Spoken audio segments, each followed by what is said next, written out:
Balo, welcome to the Sipping Point. Should I say again? Again. Again, I love it. I'm so excited that you're joining me. About 10 years ago, you came on the Sipping Point, and things are so much different since then, right? So I'm so excited to have you rejoin me.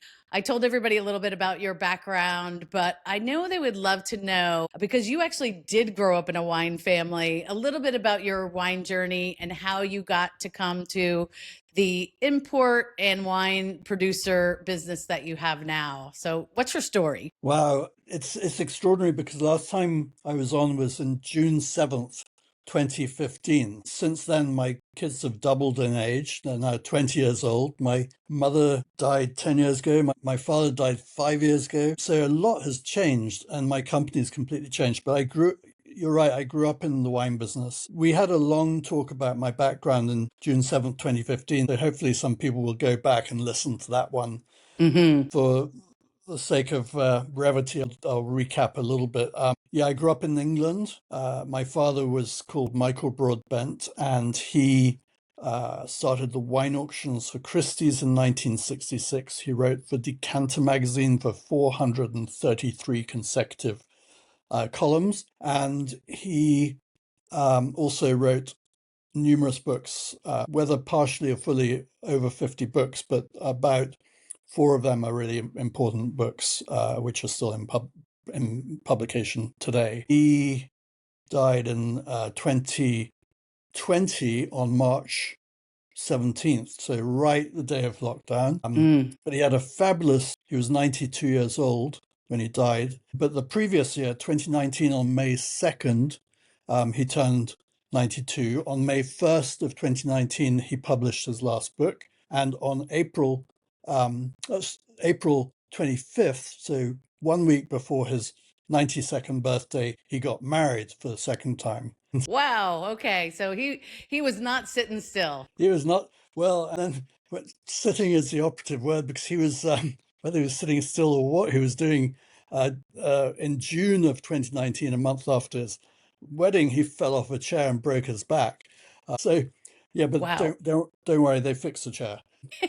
So he's a goner, but it's like he's still in my life, because he's such a big thing in the wine business that you hear his name mentioned a lot, you see him quoted a lot. He's omnipresent in my business world. But I left England when I was I went to Australia when I was 19, worked in wineries there, worked in cognac in France, but I really left England when I was 20, went to Montreal, spent 4.5 years in Canada, Toronto, and then moved to San Francisco when I was 25 to work for the Symington family. I started their company, which is called Premium Port Wines, did that for 10 years, then started Broadbent Selections, my own wine import company, which will turn 30 years old next year. So Wow. time has flown. It really has. And it's so expanded. So I'm so excited. We kind of focused on your Portuguese wines, which I love, and your Vinho Verde, which is just wildly popular here in the US. One, because it tastes great, but two, because the label is so gorgeous. And I'll provide everybody, if it's got this red poppy on it from your niece's picture she drew for you. But now and I have had the pleasure since we talked last to go to Portugal. So that makes it even more exciting to know those wines.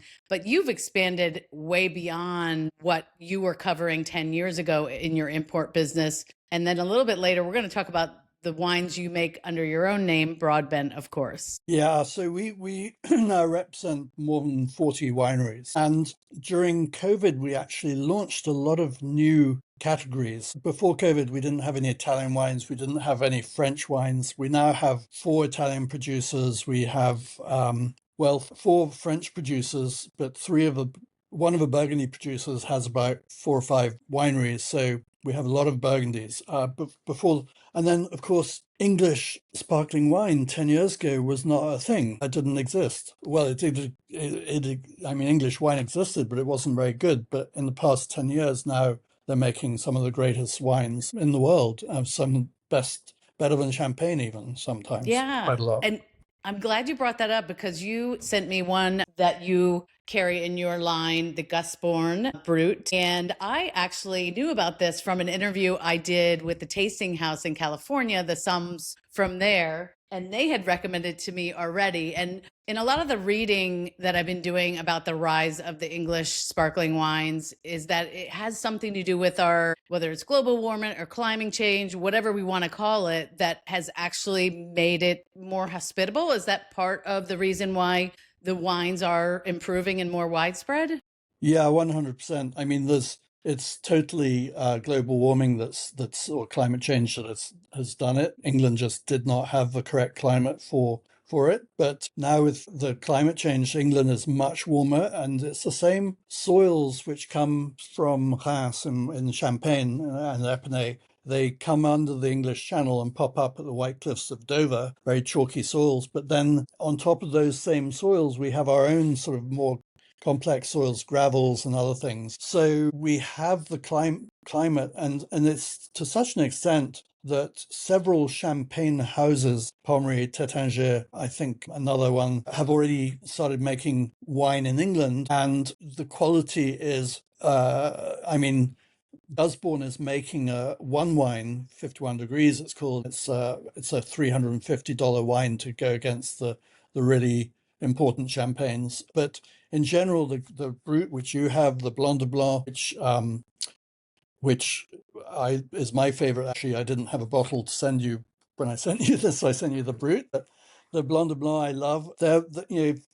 If you're buying a champagne at the same price, you're getting a much better wine with the English sparkling wines, and not just Gusbourne.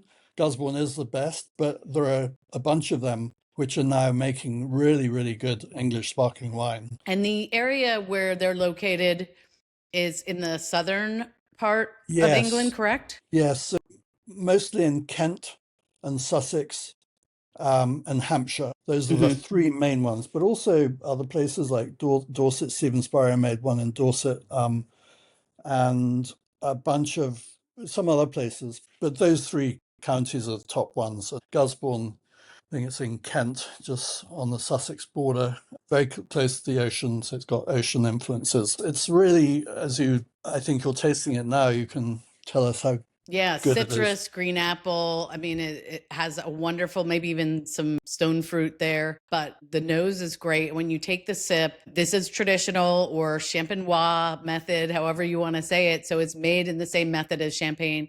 So the elegant bubbles that are just integrated to the wine. This is just so wonderful that you can close your eyes and, think you're drinking champagne. Like you said, it really is that same style. I see that there's majority of Chardonnay in the blend. And so that does give it a little bit more elegance, like your favorite Blanc de Blanc. And I love that it's a female winemaker too, if I'm allowed to be Yes, excited about that. absolutely, Mary. And then I like to think of you closing your eyes and not thinking this could be champagne, but closing your eyes and thinking, what on earth is this is even better than champagne?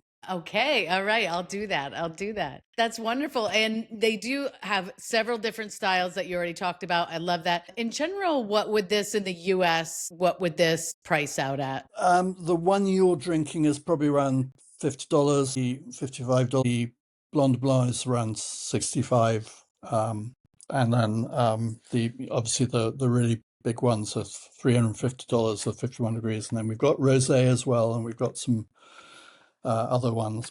But yeah, And so how accepting in England are people of English sparkling wine? Because I know, like sometimes here in the U.S., you live in Virginia, which has a great wine culture and winery network. And Maryland, where I am, we're growing for sure, and it's getting a lot more. But people tend to be like, oh, it's from Maryland, it's from Virginia. People in England embracing this, or are they still thinking French is better? yeah, no, it's interesting because I live in Virginia now. After 21 years in San Francisco, I moved to Virginia 18 years ago. And the interesting thing is that still to this day, even though Virginia makes spectacular wines, as good as anywhere in the world, a lot of people who live here still poo-poo it, thinking, "Oh, Virginia wine's not good." But the English, on the other hand, have really embraced not just Gusbourne, but English sparkling wine. English are not very good at winning.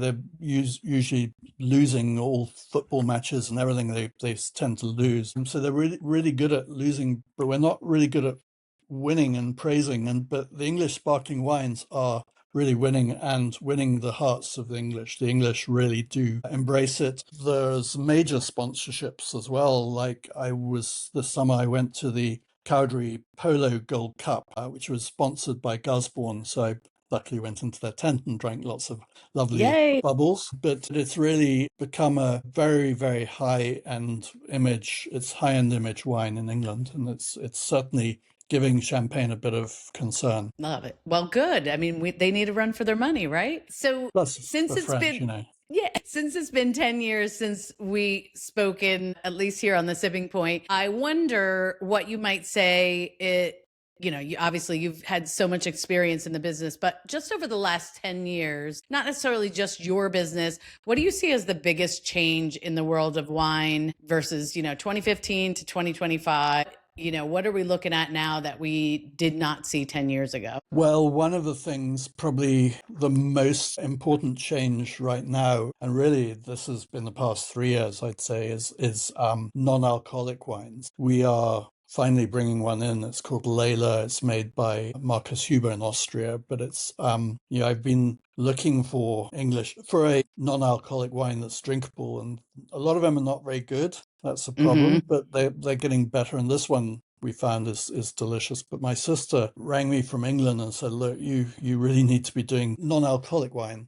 Right. Because here in England, that's what people drink. If they go out to dinner, they don't drink. If they're driving, they just don't drink wine. And the non-alcoholic wine is a massive growth industry in England. We're succeeding selling it very nicely here, but it's a worry because it's does pose concerns to the wine industry that people are not drinking as much wine. And really, in the past 2 years, there's been a big drop in consumption of wine.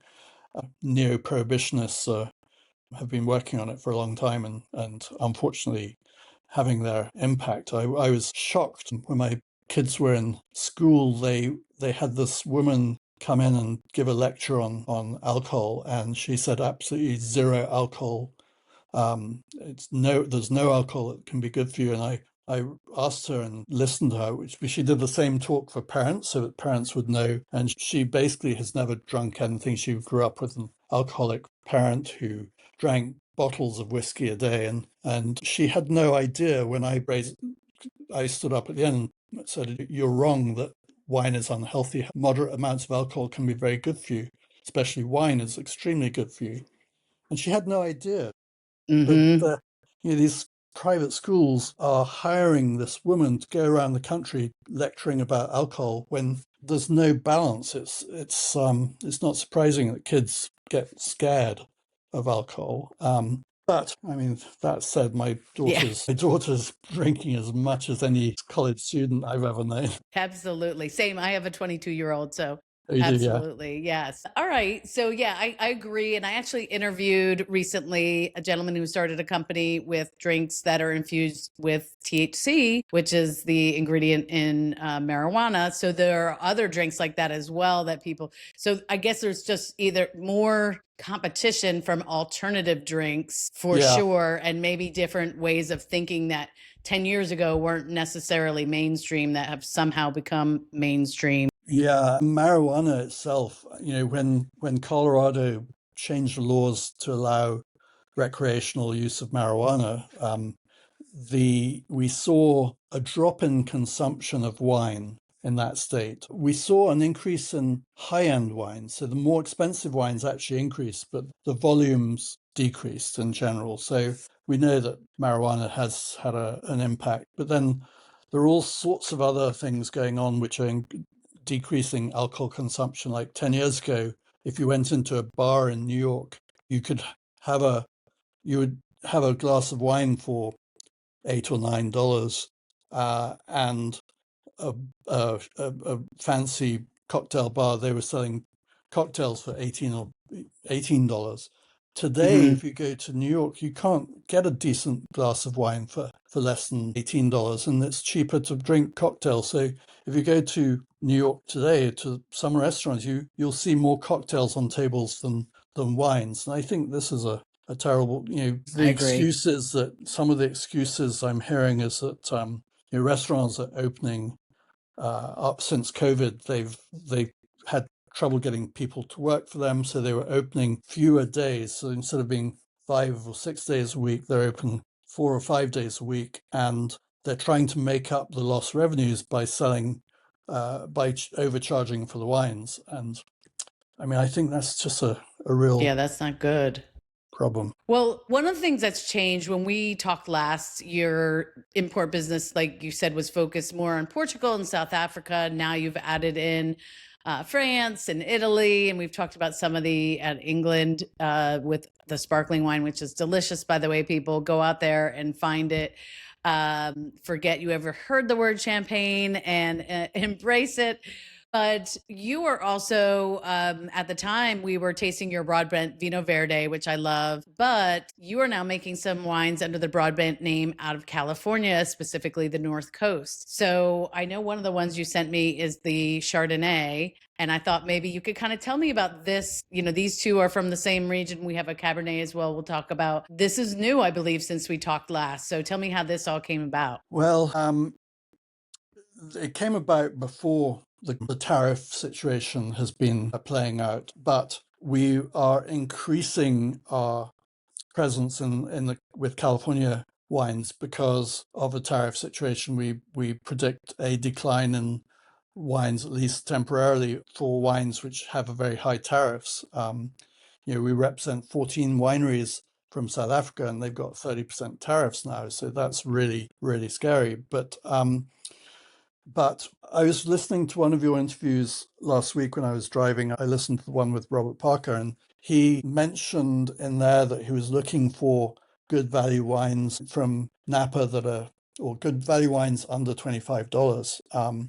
And he referenced Napa wineries being very overpriced. It doesn't cost more than $30 to make any wine in the world. And so I knew that Napa Valley wines don't have to be expensive. We are making various wines in California. We make Auctioneer, which is a Napa Valley wine, which is around $30 a bottle. And we have a Howell Mountain Reserve as well from Auctioneer. And Auctioneer, obviously, the name came from my father because he did the Christie's auction and then helped start the Napa Valley wine auction with Bob Mondavi. And so that was an obvious shout out to him. But then we also make a wine called Architect, and that's from the Alexander Valley.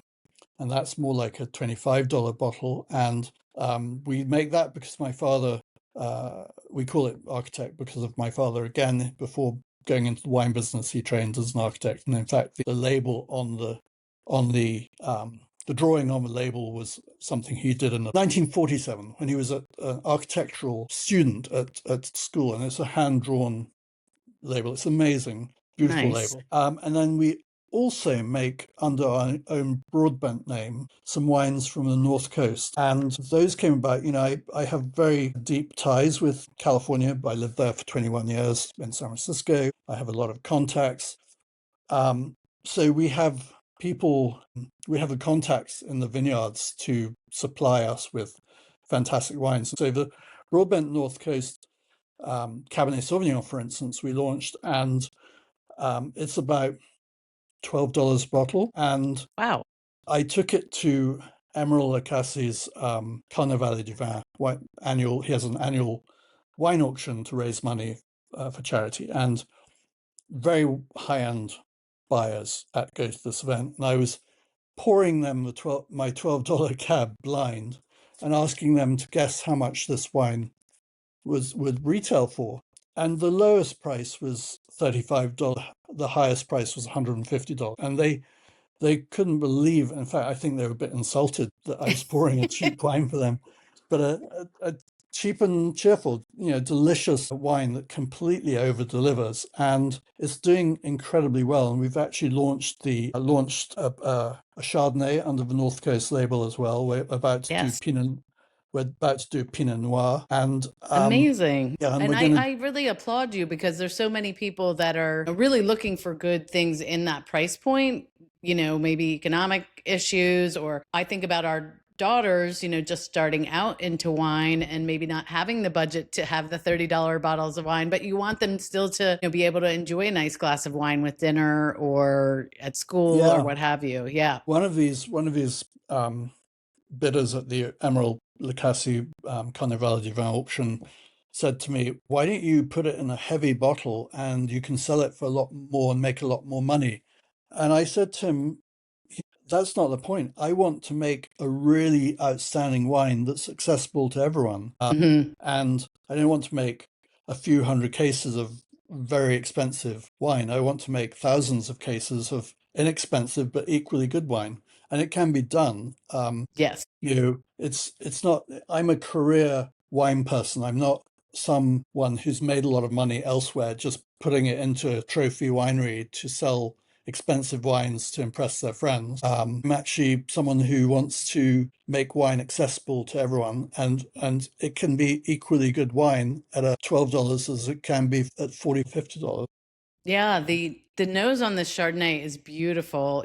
Thank you. Obviously have the apple and the citrus and maybe peach or something going on there, but the creaminess, people, if you are one of those people like, "Oh, I can't do Chardonnay. This is not your oak bomb." I saw that it was, I think, 30% neutral oak and then the rest of it stainless steel. So you're not Yeah. trying to overly oak this, which is, a lot of people have been turned off by that style in the past, and I think that's changed, thankfully, Yeah. for a lot of producers. But this is like the nose already. I know I'm gonna be loving this. But what was the vision? And another female winemaker, I think, if I read that correctly. So yeah, I mean the vision of this is, I like more acid-driven wines. We were not a Chardonnay selling company until we've discovered in South Africa a winery called De Wetsoff. De Wetsoff were the first people to plant Chardonnay in South Africa.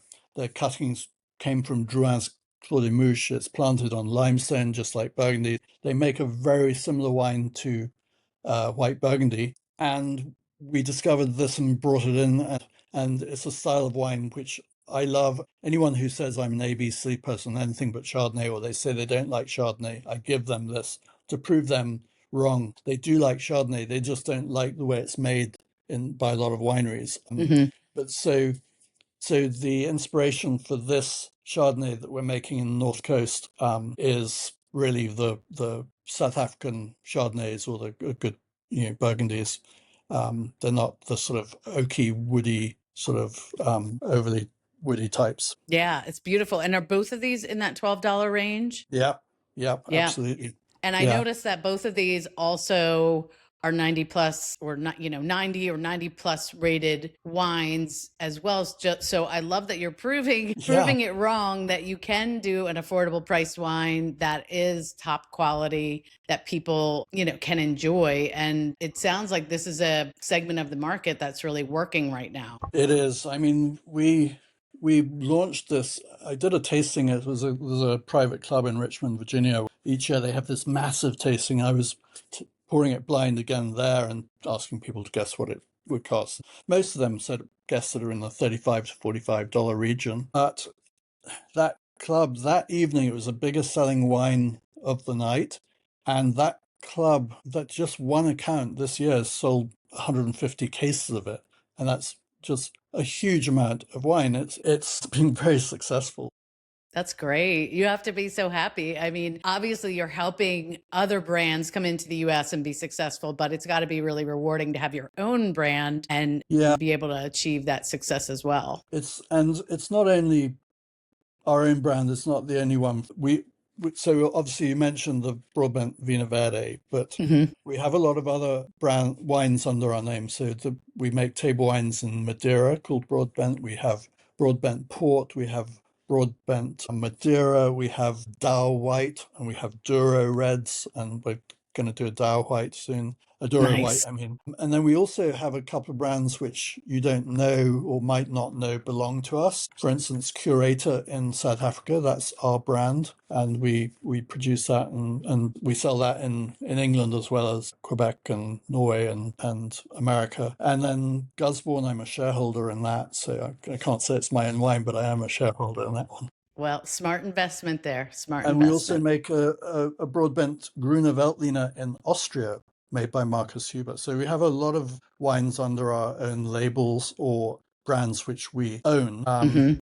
And I think that's really important for the stability of the company because once in a while a winery will leave an importer, and if every winery left us, we would be no longer a company. Hmm. To having the protection, the insurance of your own brands that you can never lose is a very good way of stabilizing a company. It's everything else could go away and we would still be able to make the payroll, Yeah, basically.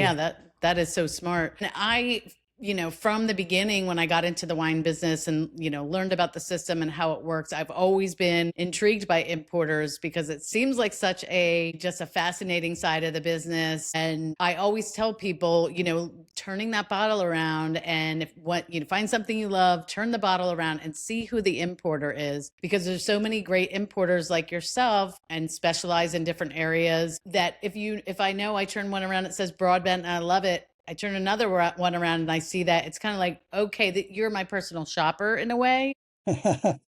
So that can be a little shortcut because I don't care, who you are, even if you're in the business or not in the business, you could go into a large wine store and you're not going to know every brand on the shelf. So I find that it's a great shortcut and that, you and other importers are out there to sort of weed through the wines and really bring what you think is great. But I love that you also are able to express your own brand. Love Yeah, Marcus Huber, by the way. So I love that you're doing that with him. he's great. Of course, I wrote you earlier today suggesting a bunch of our wineries that you might want to interview, and we'll get to Yes. that. Hopefully, you'll do some of them. There something else which I wouldn't have mentioned back in 10 years ago is we've really defined who we represent, and there are basically six criteria. First of all, every winery has to be family owned. Secondly, it has to be the best wine from the region, or if not the best wine, the same quality as what's perceived to be the best wine. Thirdly, every wine has to have a good story. Fourth,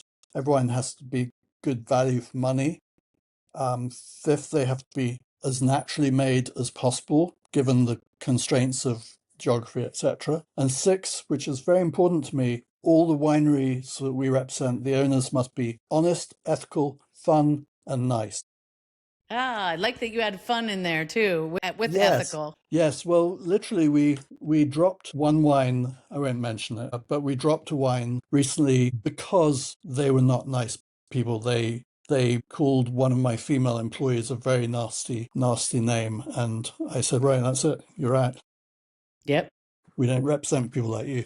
So Love they that. have You to got to be, have your values, and stick yeah. to them. And the stories have to be good. Everyone's got a good story you have to have a good story to sell a wine. Our biggest brand that we represent is Spy Valley from New Zealand. But the Excellent. wine with the very best story of all is Chateau Musard. And of course, you're going to be interviewing Mark Yes. Hoshart soon.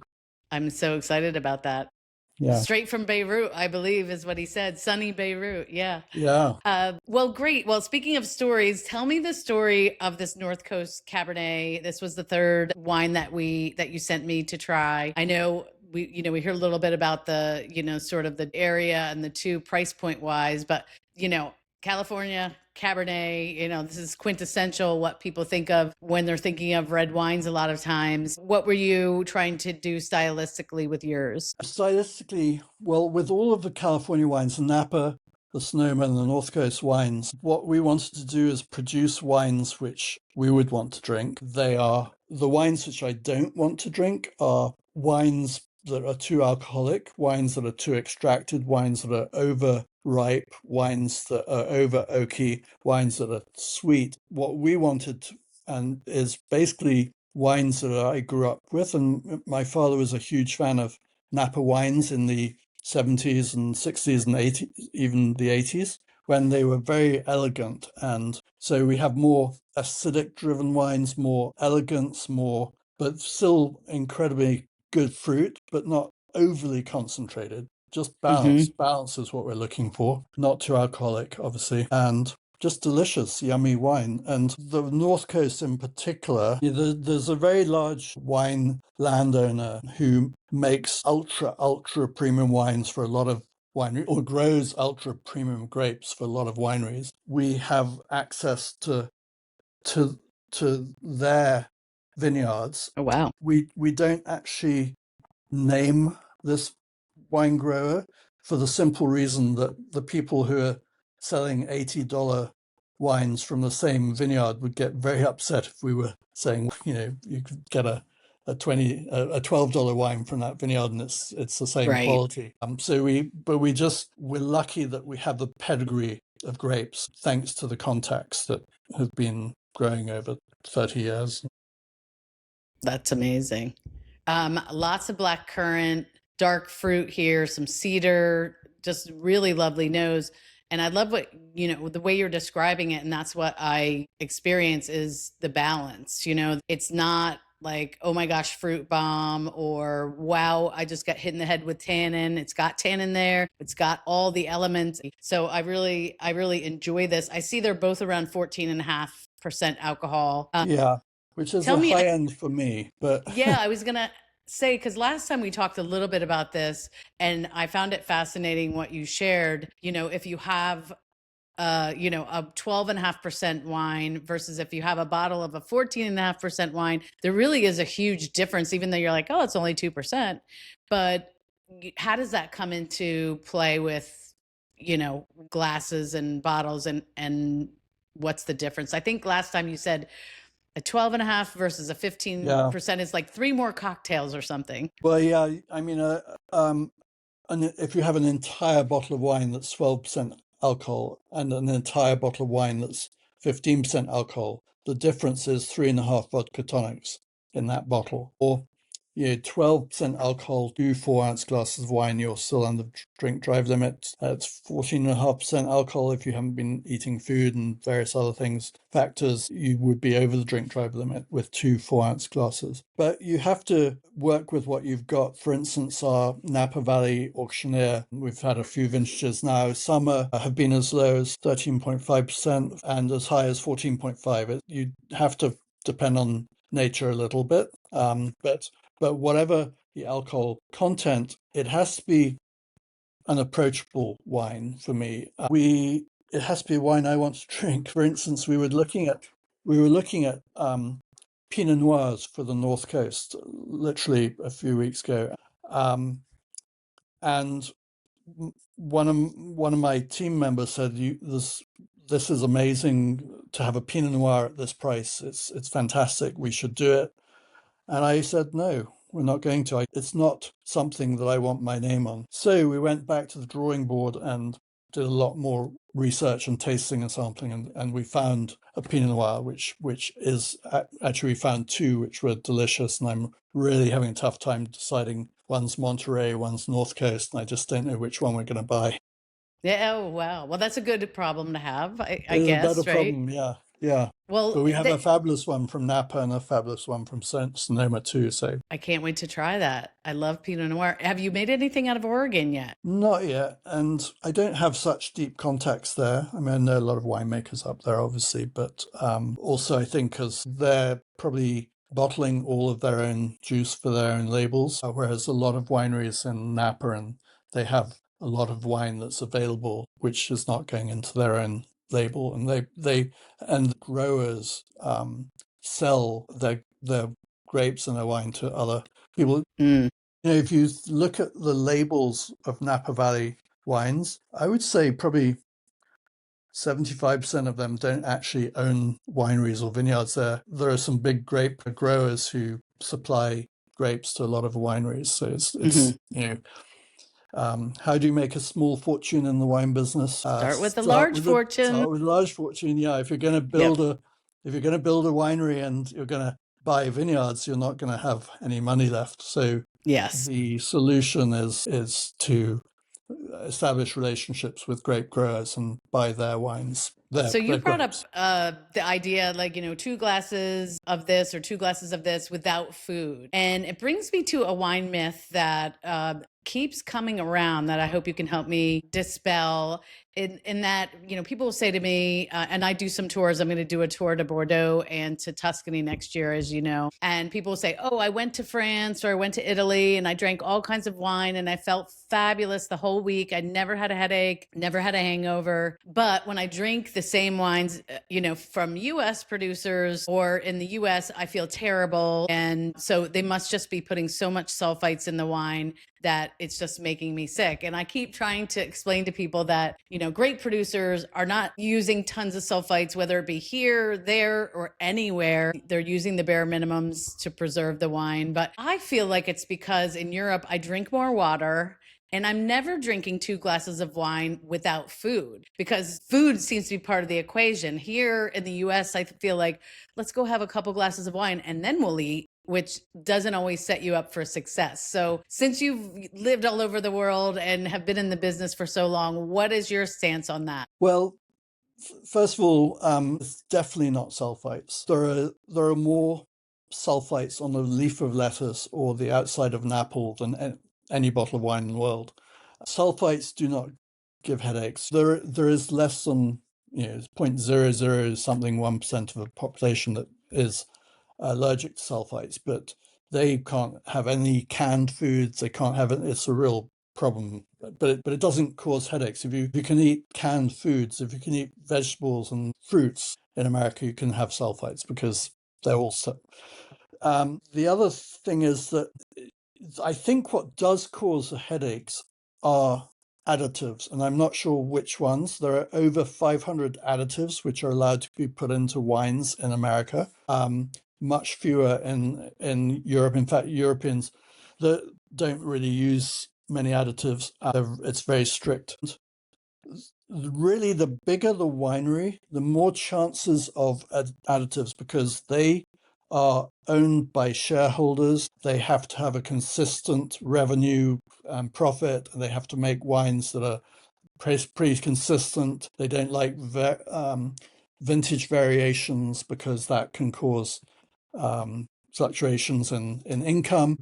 A lot of wines are homogenized and mass produced, and those are the ones which can give you headaches. I mentioned Chateau Musard. I was doing a dinner in Nashville, of all places, and the woman sitting next to me said that she couldn't drink red wine because it gave her headaches, and it gave her violent headaches at night, and she threw up at night after drinking red wines. Her husband next to her was a lawyer, and he said, "Yeah, I agree. She just can't drink red wine." And I said, "Well, I don't want to make you ill, but I guarantee you, with Chateau Musard, unless you can't eat grapes, you should be able to drink Musard because Musard is nothing is added to it.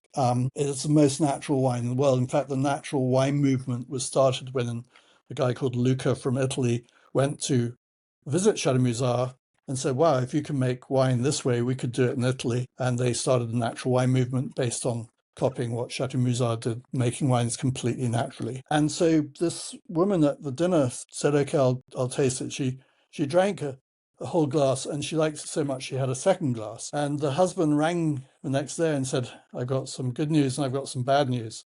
And I said, what's the good news? And he said, well, my wife didn't have a headache and she didn't throw up in the night. And what's the bad news?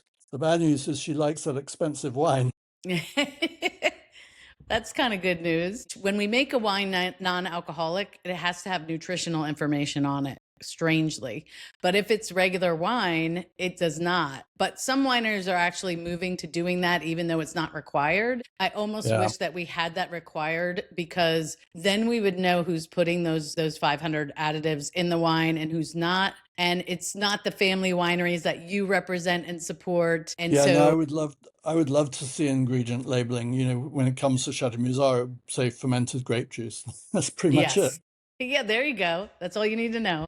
But with some wineries, there'd be a laundry list of additives. But yeah. Well, Balu, this has been so fabulous. I could talk to you for another 45 minutes. If folks just want to check out your website, your portfolio, see the things that that you do, where can they go to check that out? Yeah, so my website is called broadbent.com, very simply. Broadbent, Broadbent, broadbent.com. It's a very useful website. There's a resource button on it where if you tap that, you can see the resources. There's a whole list of women winemakers. There's a resource tab for organic and vegan and vegetarian and natural and all that type of stuff. Also, my Facebook, we have a very good Broadbent Selections Facebook page, but I'm very active personally on my Facebook, which is Bartholomew Broadbent. I will post the links to your website, your Facebook page, and the wines, of course, that we tried today,